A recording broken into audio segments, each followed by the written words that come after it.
The information contained in these boxes are fragile. We are looking at the archives of the Communist Party of Sverdlovsk in the Urals, where Yeltsin lived for 54 years. Here, the life of Yeltsin has no secret. All that he has written since he became a member of the party, his correspondence with the Kremlin, all of it is carefully listed, including his first lies. In 1960, Yeltsin applied for the Communist Party. His godfather was Vinogradov. He asked Yeltsin to write his autobiography. In his autobiography, the applicant had to be completely open. That was the main point. And there are lots of things that I know today that we did not know at the time. For example, that Yeltsin was the grandson of a kulak and that he concealed some episodes of his life.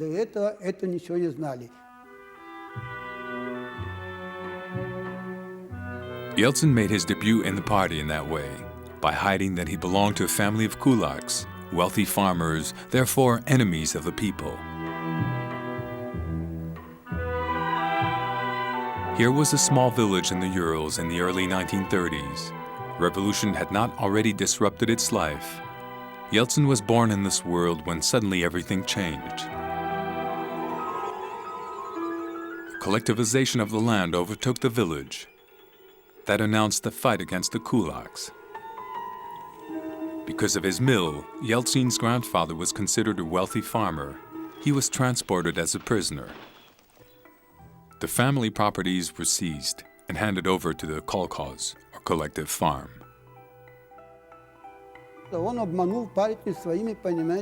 Yeltsin betrayed the party with his autobiography. If he had written that he was the grandson of a kulak and all the rest, I would never have sponsored him, and he would never have got in the party. We would not even have examined his candidacy. Yeltsin lived as a child in a small town in the Urals. Then he was accepted at the Polytechnic Institute of Sverdlovsk after having hidden again his bad social background. In 1955, Yeltsin became an engineer. He then became a builder, like his father. But before he controlled labor, Yeltsin was in turn a mason, a painter or carpenter, and he worked in 12 professions and went over them during a year. It is under Khrushchev that Yeltsin started a serious work with the construction of the first prefabricated buildings. This is how he directly attracts the attention of the party. He is then 30 years old. He has the canonical age for who wants to make a career in the party, although Yeltsin does not want that.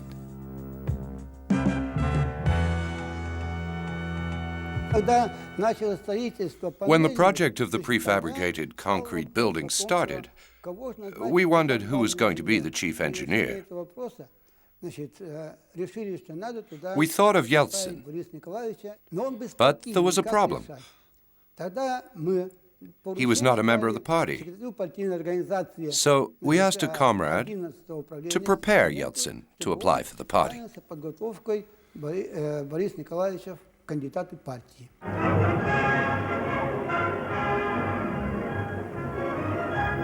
In 1960, Khrushchev succeeded to Stalin and the atmosphere in the country changed. It changed enough to give the streets an atmosphere of freedom, but not enough to disrupt the admission policy of the party.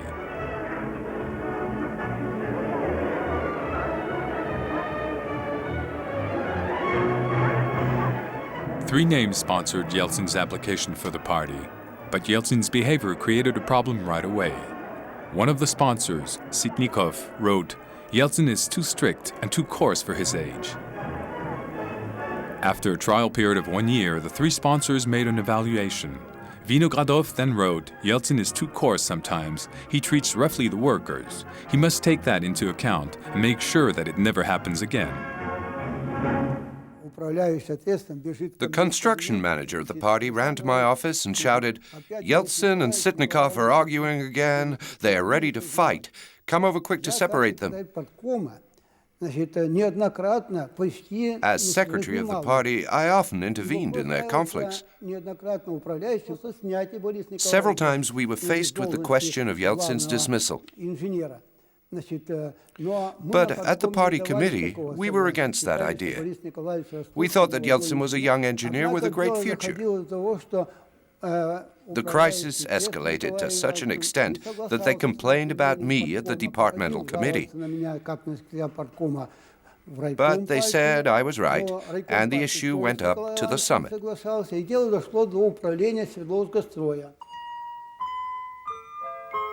Despite his late admission and the restraint of the sponsors and the disputes, Yeltsin just opened new possibilities for himself. He was appointed director of the most important combinate of the region, the building conglomerate. At the time, the town was booming. To face up the situation, Yeltsin had to break the old customs and motivate the forces of the group. His experience gained on the building sites and his dynamism did wonders. Yeltsin's faults became precious qualities. He could expect a lot from his men. When Yeltsin worked at the building combinat, several records were beaten. For example, the building of an 8-storied apartment block with 4 entrances was done in 75 days, including the finishing touches. Yeltsin was quickly noticed by this important man that he met on the building sites. This is Ryabov, then first secretary of the party of Sverdlovsk, a sort of governor of proconsul responsible for the implementation of Moscow's defined policy in the second region of Russia.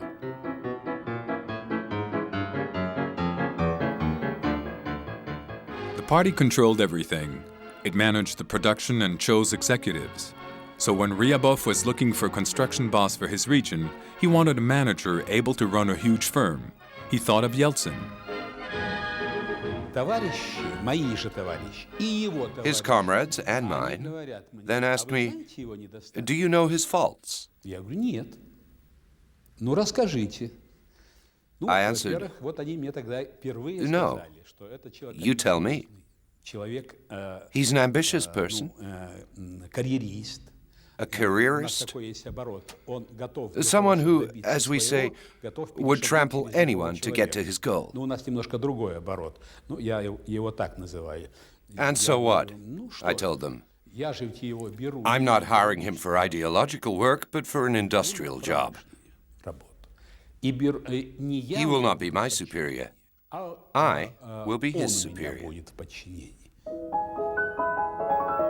Yeltsin immediately worried about the political aspect of his position. His worry was quickly swept away by Ryabov, who directly taught him the rules of the game. You, Boris, do the management. I take care of politics. As an official member of the party, Yeltsin had some obligations. So Ryabov inculcated good manners in Yeltsin. He dressed him up and supervised his speeches. He even taught him to smile. Yeltsin humbly learned the ropes under his protector. Then came the time of informal meetings between couples in which stronger bonds were created. Thus, Yeltsin changed. He became number 3 in the party of the region. He discovered compromise and family spirit in politics. So when the question of the succession of Ryabov to the head of the party of the region arose, Ryabov eliminated Korovin, the designated successor, and encouraged Yeltsin. In 1976, Ryabov was called to Moscow by Brezhnev.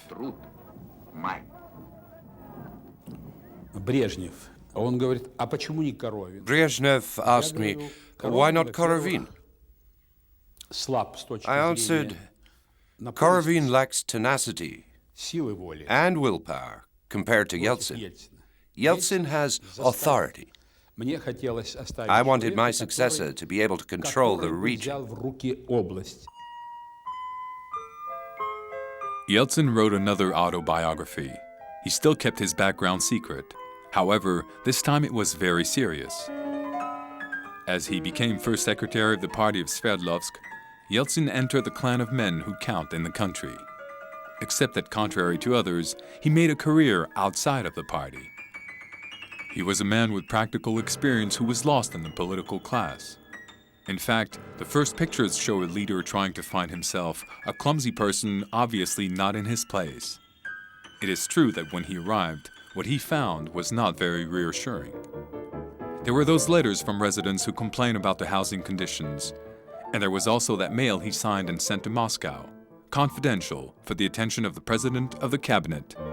We find meat only during holidays and in small amounts, and we must stand in line for a long time. Faced with a situation that deteriorated, Yeltsin acted as a lackey. When Brezhnev's men required him to raise the Ipatiev house where the imperial family was executed in 1918, Yeltsin obeyed without hesitation. For the rest, he acted as an apparatchik. A letter for the attention of Comrade Andropov, head of the KGB. Inside the firms, we found anti-Soviet tracts, and we noted nationalistic behaviors. 14 agents, it is not enough. The more agents, the better.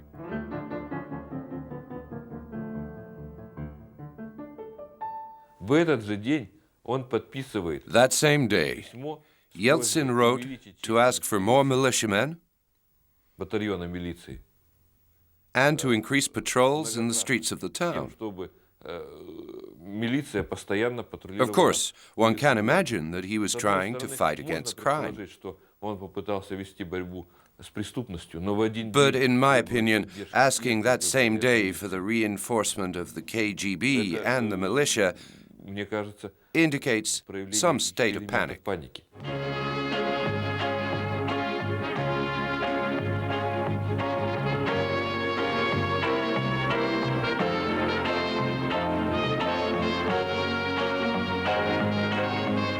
Сегодня получено приветствие генерального секретаря ЦК КПСС, председателя Президиума Верховного Совета СССР Леонида Ильича Брежнева участникам строительства Белоярской атомной станции. Эта выдающаяся трудовая победа открывает еще одну яркую страницу в истории отечественной атомной энергетики. Свидетельствует о том, что наша социалистическая Родина по праву занимает передовые научные и технические позиции в использовании энергии мирного атома на благо человечества. Он был потрясающий. He was an outstanding party manager and was very quick-witted. И очень быстро во всех министерствах знали, Very soon, in the departments, everybody had understood that if Yeltsin came to ask for money for his region, it was better to yield to him. Otherwise, he would go up to the summit to achieve his aims. He was a pure product of the administration. He used trickery and put pressure and insisted, while he developed agriculture and improved the supply and struggled for wages. He worked relentlessly for the people. Yeltsin took action, and that greatly distinguished him from party bureaucrats. The plan did not provide for the subway. Yeltsin extracted the financing from Brezhnev himself. The temporary camps inherited from the war were too decrepit. Yeltsin replaced them with permanent buildings. Saucepans were not available. Yeltsin forced weaponry firms to produce them. Money was missing to finance the construction of an important road for the region. Yeltsin divided up the work between the firms which built sections of 6 miles respectively. Joined end to end, the sections formed a road. Our firm was big. There were 2,500 workers, but we did not have any club. We would gather in an old wooden building. On several occasions, we asked Moscow to finance the construction of a modern building, but they did not lift a finger. So Yeltsin took the decision to bulldoze the old building and to construct a new building with the budget meant for the work of the firm. It was illegal, and he could have lost his position. He was quite bold. If he thought that it was essential for the workers and the firm, he took that kind of risk. But he always managed to avoid the penalties. Despite the risks, Yeltsin did not give up. He even played with fire. 2 documents give evidence for the progress made by Yeltsin since he became first secretary. In 1979, he courteously wrote to Moscow to ask for the reduction of the obligations expected by the plan. 3 years later, he did not beg anymore, he denounced. The cause of all the problems is that habit to fix plans without taking reality into account. And further on, he demanded, "I ask you to fix the plan in a realistic way." Meanwhile, Yeltsin racked his brains. He devised strategies more and more audacious. He turned his region into his domain, which became a sort of laboratory for his new ideas. In the 1960s, after the 20th Party Conference, the Cold War was thawing. Khrushchev needed labor to develop the countryside. He then created the construction squads, an organization of young students. The organization did no politics and worked for the public interest. In short, it illustrated the excitement of the pioneers of the New World. 20 years later, the myth continued, and in 1981, when Yeltsin was missing skilled labor to build apartment blocks, he rekindled the enthusiasm. He promised to give the former students their apartments if they built them themselves.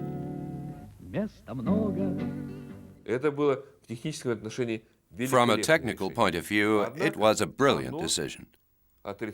But politically, it frustrated one of the principles of the Soviet power. The system meant to isolate people from each other.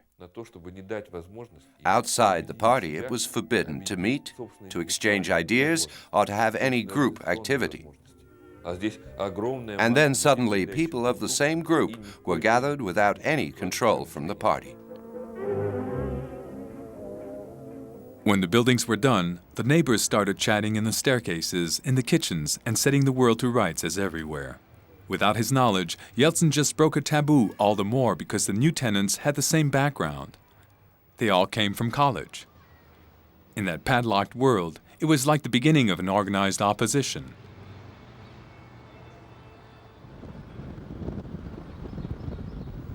One of the goals in the early 1980s was to bring the countryside and the city closer to each other. That gave birth to the show villages. This is not a Swiss village, it is the result of another enterprise of Yeltsin. That initiative also upset the established order. Although the housing policy was missing loans, Yeltsin misappropriated part of the funds meant for the construction of dormitory towns to build up some dream instead. As a result, this village given to the peasants around there. How can we explain that opposition to progress in Russian society? It is simple. People used to think that there was only one way of life, that of their parents and grandparents. And then, suddenly, in the nearby street, they saw houses with city comfort, and they saw people live differently and modernly. So the rumor went on, if others live that way, why would I have to keep living so badly? For Yeltsin, the result was surprising as well. But he understood maybe better than others the utopian aspect of his projects.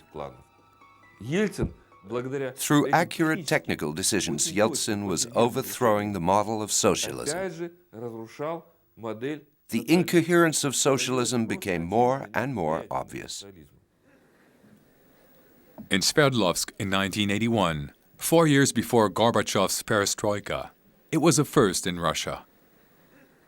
On these pieces of paper that circulate from hand to hand, the questions of the audience are communicated to Yeltsin. There was no censorship. Without notes, Yeltsin boldly answered quick as a lightning to the questions of the public. The event was all the more significant since for the first time television of the region broadcast the meeting. В последнее время в магазинах города стали появляться остро дефицитные товары и продукты. Нельзя ли сделать так, чтобы эти появления носили регулярный характер?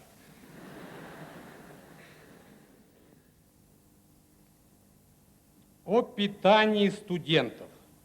К вам обращаются студенты Синха. В нашей столовой очень грязно. Часто на продуктах можно увидеть мух. По полу и по столам ползают тараканы. Пища готовится некачественно, неаппетитно. Выбора в блюдах нет. Постоянные очереди. Обслуживают медленно. Порой одинаковые обеды. Я сегодня вместе с товарищами был в этой столовой, в Синхе. Но сделал, так сказать, видимо, тактическую ошибку. Вчера уже в 11 часу ночи все-таки предупредил товарищей.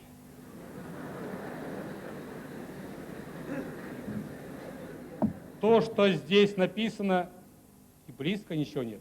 Тараканов нет, смотрели, ходили, мух нет. Выпечки вот так горой навален, даже горячее потрогаешь. Соки, чай, огурцы, помидоры.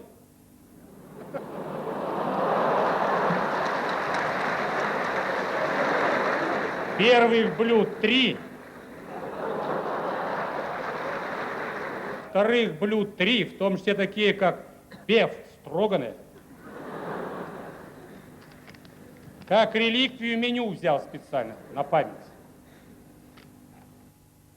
А я не буду показывать, среди вас здесь сидит начальник областного управления общественного питания товарищ Пятыгин Борис Степанович. These 5 hours of speech were unprecedented at the time. It was conceivable only because Sverdlovsk was different from Moscow.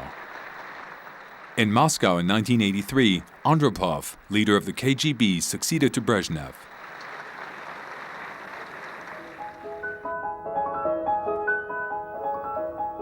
From Sverdlovsk, Yeltsin was a spectator. What happened in the capital did not affect him. Yeltsin kept his distance already, and finally, Moscow was so far away. Andropov had just been appointed when he died. Chernenko succeeded to him and also died a year later. Gorbachev was appointed in turn. We talked about perestroika. All was changing in the country.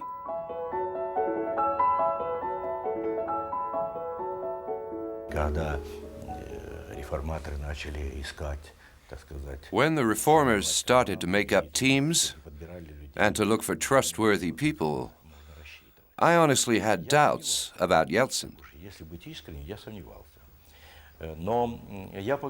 So I put my trust in Ryzhkov. And guess what he told me? You want to send Yeltsin here, to Moscow?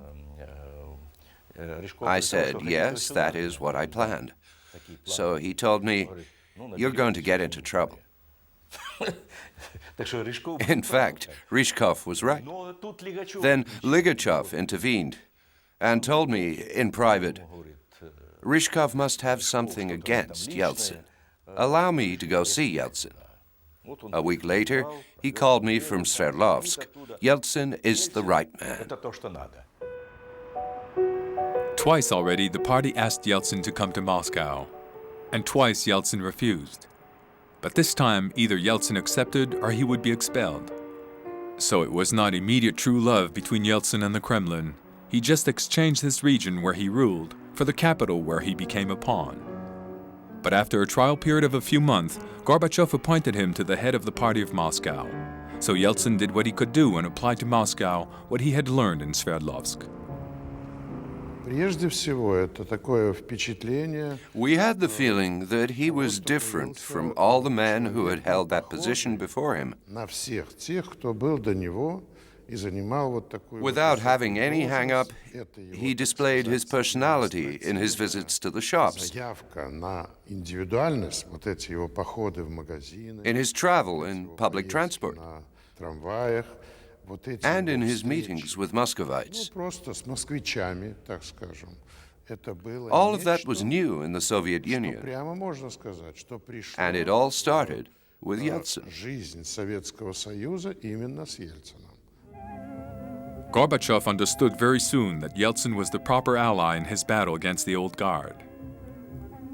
As in Sverdlovsk, Yeltsin naturally upset the establishment, but Gorbachev did not worry. In February 1986, Gorbachev guaranteed his application for the committee.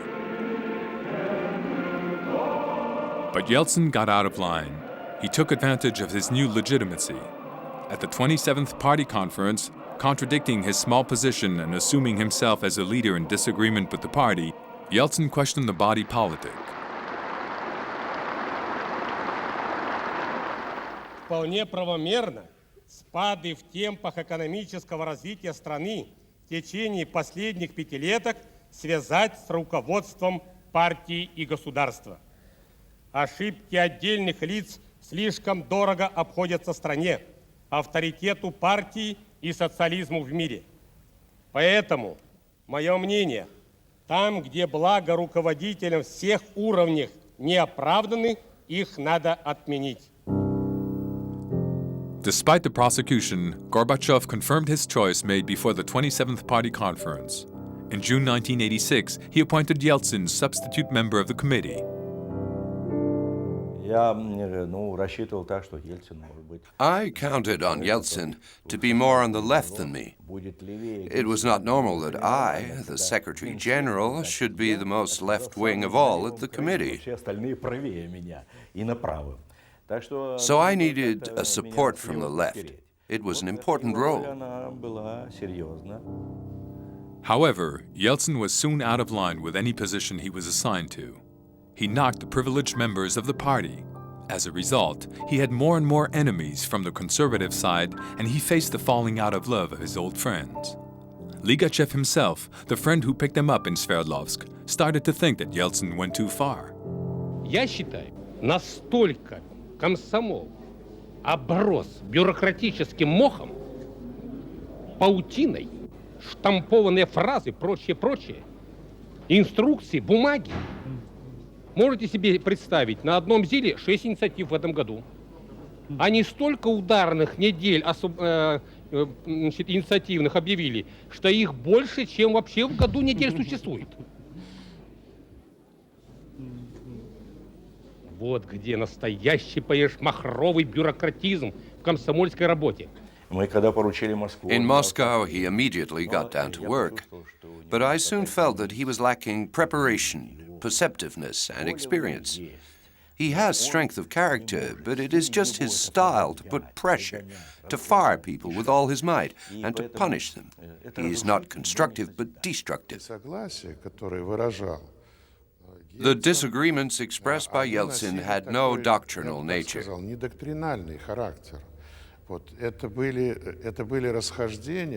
They were rather psychological discords, but they did not form a political opposition. Yeltsin was a man from the political class, a genuine Soviet, a real member of the party. And that demoralized Leconte and Gorbachev. They had no idea that such a simple man could suddenly get out of line. For them, that was completely unexpected. After the shock, the conservative side got organized and harassed Yeltsin. Yeltsin even talked of a conspiracy. Moscow is not a provincial town like Sverdlovsk. It is a city where ideology imposes the law of the clan. Even Gorbachev kept himself at a distance. Yeltsin then found himself alone. He met up his friends of youth and went back home to put things into perspective.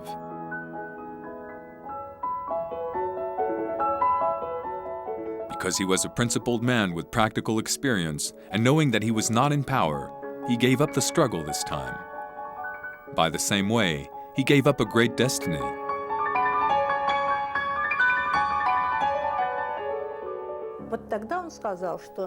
Then he said, "The country is coming up against a brick wall."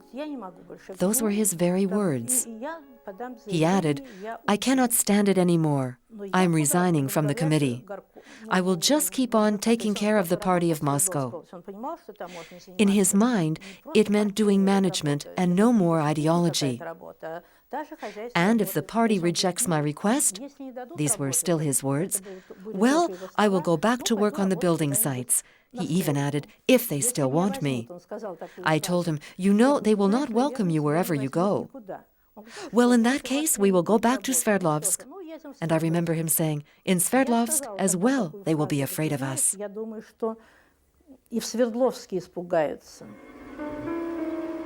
When Yeltsin got here for party plenum in October 1987, Gorbachev had still not answered his letter of resignation. So Yeltsin lost his temper. He deplored the lack of progress of the perestroika. And for the first time, he attacked Gorbachev and the personality cult that revolved around him. I noticed with worry, said Yeltsin, that some committee members have a tendency to flatter the Secretary General. It is unacceptable.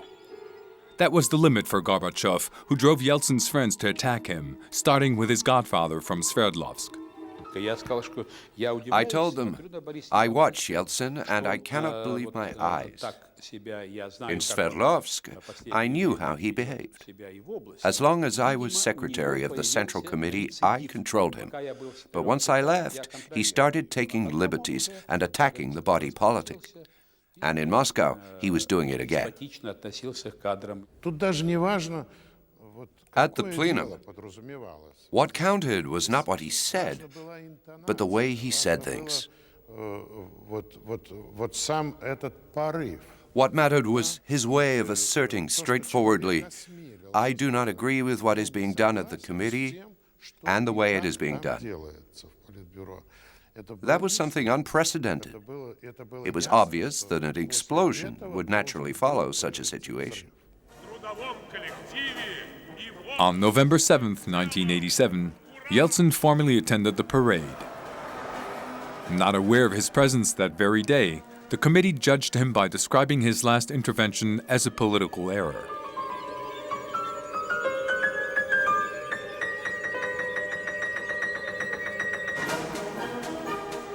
The explosion took place later.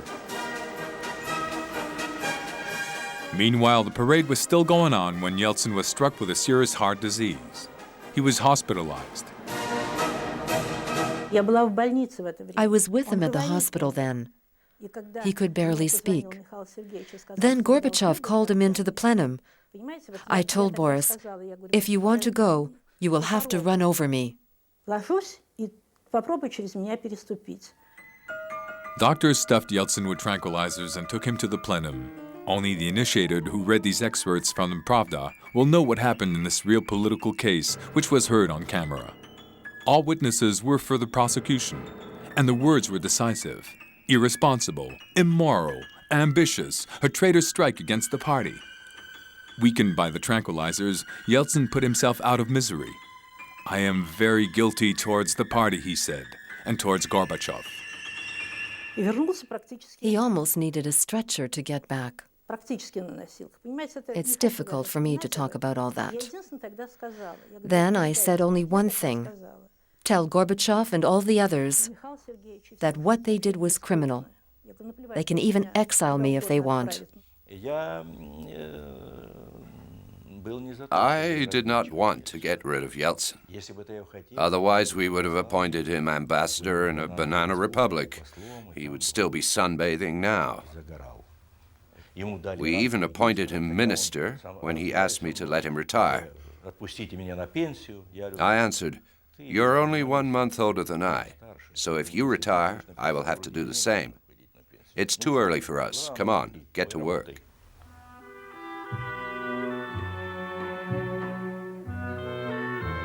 Gorbachev granted him the vice presidency of the building committee. That is almost nothing.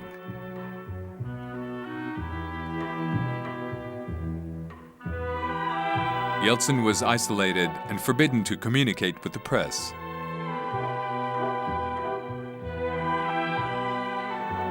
Among his peers, he was deeply humiliated.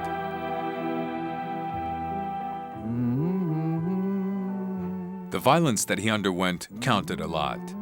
This violence later fed his determination to fight with Gorbachev. Yeltsin was now going into the wilderness.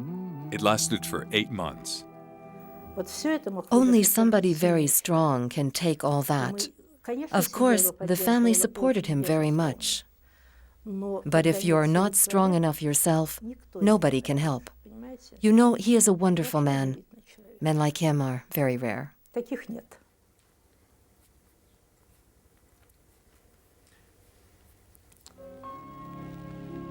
Fortunately, Yeltsin had friends in Sverdlovsk.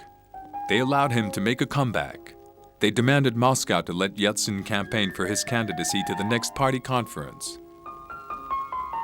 Moscow reluctantly accepted and sent him to Karelia, where he seemed to have no chance.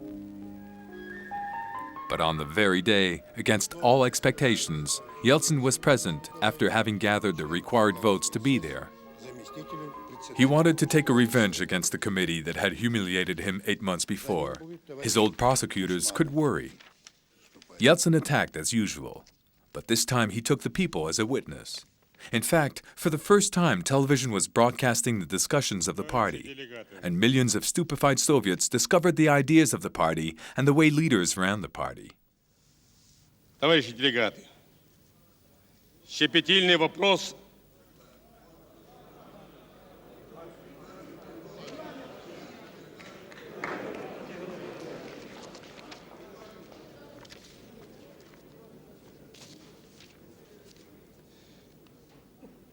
Я хотел обратиться только по вопросу политической реабилитации меня лично после Октябрьского пленума ЦК.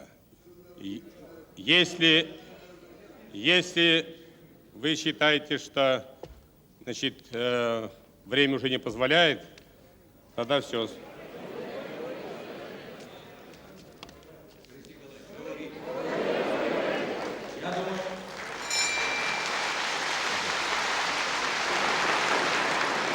Я думаю, давайте мы с дела Ельцина снимем тайну.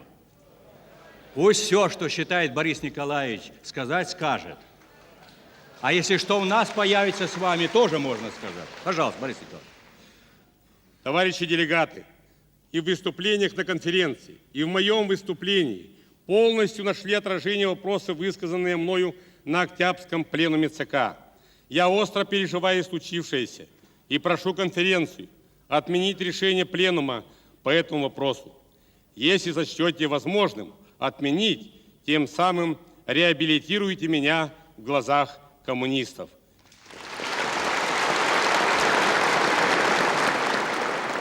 Yeltsin was not rehabilitated, but thanks to television, it was a defeat worthy of a victory.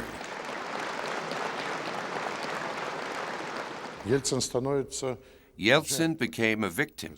Then he became someone who was offended. Before, people were dismissed or even disappeared, but it happened in secret. Society neither felt concerned for them nor sympathized with them. But suddenly, the door opened and a man broke a rule. It was a man who had the courage to answer to the leaders, "I do not agree with you." And even, "I am not one of you."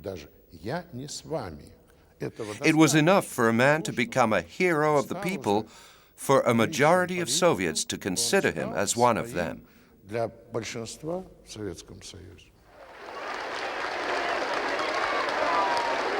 Партия, так сказать, как бы встала, и бюрократический аппарат в особенности встал над народом, затоптал чувство собственного достоинства человека.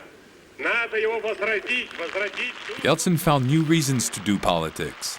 He developed a taste for the crowds.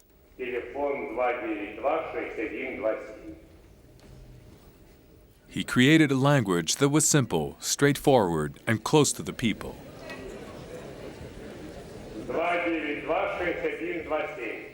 This was the beginning of a love story between Russians and him. It certainly was populist, but in an anti-democratic society like Soviet society was, it was a breath of freedom that made the party look older. In February 1989, the first democratic elections expressed that change. Yeltsin was elected in Moscow with 80% of the votes. For the Democrats, the opening of the first conference of the representatives of the people was a shock. Yeltsin was absent from the speaker's platform, and the same people were present. Gorbachev allowed a few candidates not affiliated to the party to present themselves to the people. But very soon, Gorbachev's nature got over it. A representative had to withdraw to allow Yeltsin to sit at the Supreme Soviet among the 542 members. For Yeltsin, it was the occasion to find that he was not alone anymore. Так вот, уважаемое агрессивно-послушное большинство, и вы, Михаил Сергеевич, внимательно прислушивающийся, то ли внимательно прислушивающийся к этому большинству, то ли умело на него воздействующий. Afanasyev, but also Sakharov, Gorky's old dissident, broke through their reserve to attack. Да-да, я только прошу, я вижу, и когда я даю слово, тогда брать. Пожалуйста, Андрей Дмитриевич. Андрей Дмитриевич, пожалуйста. Sakharov asked for the suppression of Article 6 of the Constitution on the leading role of the party. It was the first blow against the sacrosanct principle of the single party. Behind the scenes, Democrats approved of it. They gathered together and named themselves Interregional Group. On the one hand, there were society's intellectuals. On the other hand, there were communists at odds with Popov or Yeltsin.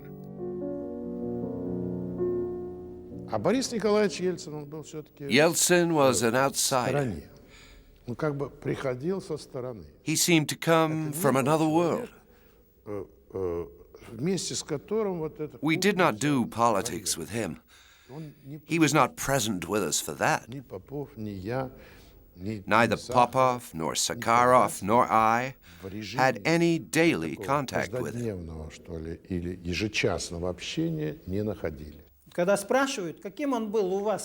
People ask me how he behaved with us, with all those academicians and those independent people. How was he since there was no party discipline and since he no longer was in his usual leading position? Well, he was quiet, obedient, thoughtful sometimes, and obviously curious of everything. He was eager for the discovery of things he had never approached, understood, or felt before. With liberals, Yeltsin learned humility. He read the notes on the subtleties of democracy that Borbeli sent him and intervened very little on the matter. In exchange, Yeltsin brought them his experience of the system that they were lacking. He was amazingly close to people in the streets and had an outstanding political intuition.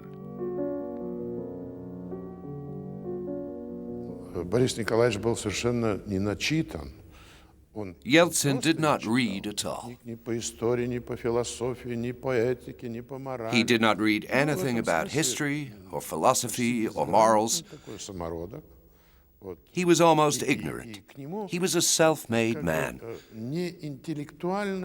His qualities are not the result of a reflection, but of a great sensitivity mixed with an outstanding experience of politics.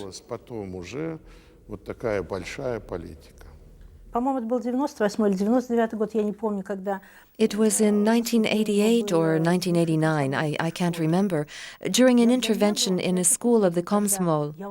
It was a shock for me when I learned that he talked of pluralism. I knew the system well, and I was frightened. I didn't know how all that was going to end.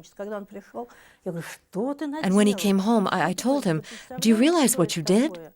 He answered, "We are getting close to freedom. If we do not speed the process, we will not make it." And he was right. To get there, Yeltsin had a career more hazardous than that of his allies. They challenged the party, whereas he was challenged by the party. But the events turned in his favor. A few months later, during the funerals of Sakharov, the system was collapsing when the crowd demanded the repeal of Article 6. People demanded the abrogation of the monopoly of the party and of the Union. Reports from everywhere focused on the separatist will of the republics, especially in the Baltic states. So Moscow panicked. In order to regain control, Gorbachev designed a strategy. He created a position that did not exist before, the presidency of the Soviet Union.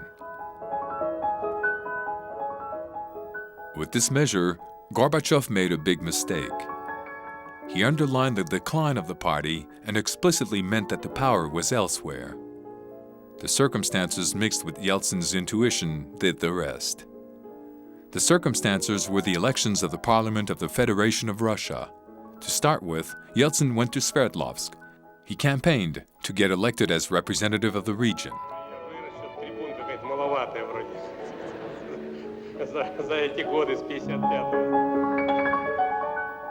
As soon as he was elected, Yeltsin could aim at the presidency of the Parliament of Russia. The condition was to return on the field of politicking which he learned to master. Back to Moscow, he led an apparatus battle, convinced the conservative parliament and defeated Gorbachev on his own field. Я считаю победу Ельцина на съезде I consider the election of Yeltsin at the head of the Russian parliament in May 1990 as one of his most brilliant and successful political projects. и самых блестящих его политических проектов. To get elected, a really subtle fieldwork was necessary and required a great psychological subtlety. This was even more astonishing given that it did not correspond to Yeltsin. Once he was elected president of the Parliament of the Federation of Russia, Yeltsin outran everybody and adopted a declaration on the sovereignty of Russia.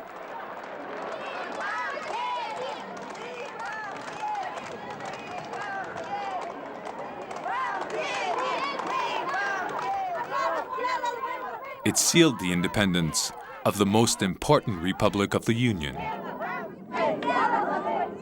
Кто за то, чтобы в целом принять декларацию, прошу голосовать. Решение принято.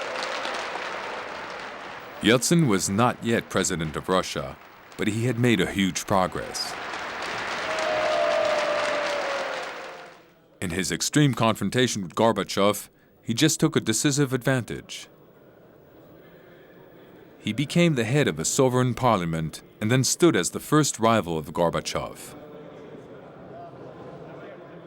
Gorbachev understood that he was taking part in the end of an era. Consecutively, Yeltsin put the old system out of its misery.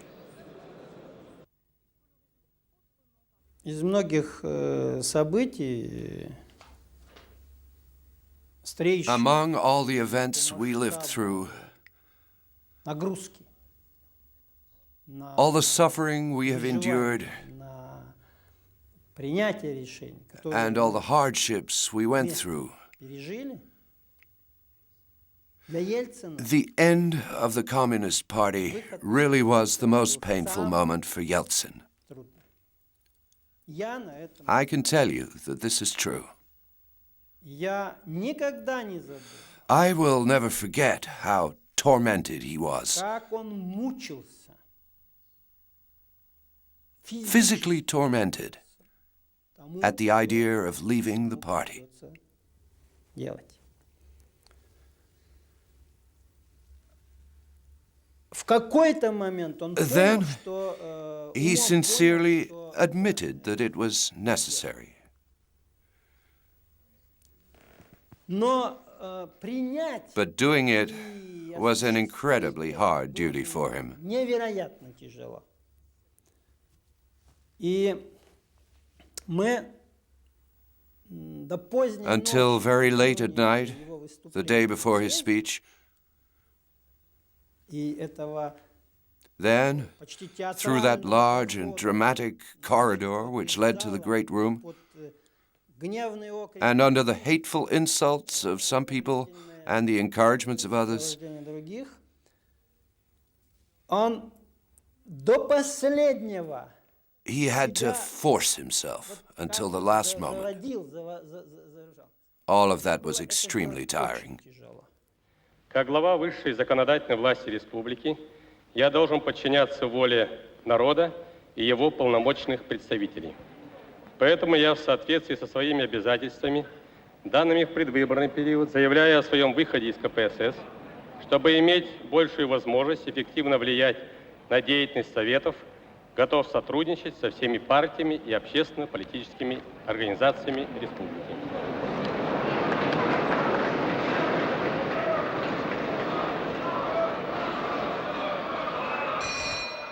Да, он уходил Yes, he was heading towards a new era with that broad back, leaving behind him that assembly. этот зал He was absorbed by his thoughts, в раздумьях. and he was angry towards the assembly. Да, он уходил. И Indeed, поднимался. he was leaving, and he was rising. Зал съезда. This Congress room of the Kremlin is slightly inclined. И он He как was leaving, поднимался, but уходил, he was но ascending. поднимался в эту дверь.